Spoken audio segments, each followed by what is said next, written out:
फैसलाबाद से Mohammad Ashfaq Mughal. Bank security बेहतर बनाने के लिए CPO Kamran Adil in action. SSP operations Malik Tariq Mehboob की रीजनल बैंक मैनेजर्स के साथ अहम मीटिंग। सीसीटीवी कैमरा और जामिया इंटरनल सिक्योरिटी बारे ब्रीफिंग।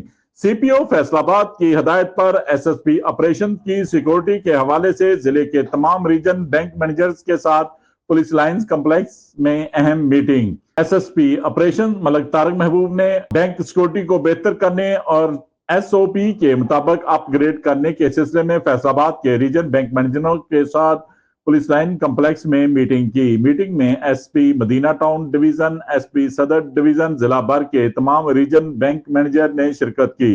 एसपी ऑपरेशन ने रीजन बैंक मैनेजरों को बतलाया कि सेफ सिटी प्रोजेक्ट के तहत बैंक सेक्टर्स और दीगर इदारे भी पुलिस की फौरी रिस्पांस सर्विस से फायदा हासिल कर सकते हैं, जिसमें सिक्योरिटी अलार्म, पिंक स्विच और हॉटलाइन का सीनियर पुलिस अफसरान से बजरिया एसएमएस और टेलीफोन का राब्ता शामिल है। विंटेज पॉइंट, सीसीटीवी कैमरा और जामे इंटरनल सिक्योरिटी से बैंक न सिर्फ बैरूनी क्राइम से महफूज रहेंगे बल्कि बैंक की इंटरनल सिक्योरिटी पर भी नजर रखने में मदद व मावन साबित होंगे। देखते रहिए जीएस न्यूज। इस वीडियो को लाइक करें, हमारे चैनल को सब्सक्राइब कर बेल आइकन जरूर प्रेस करें।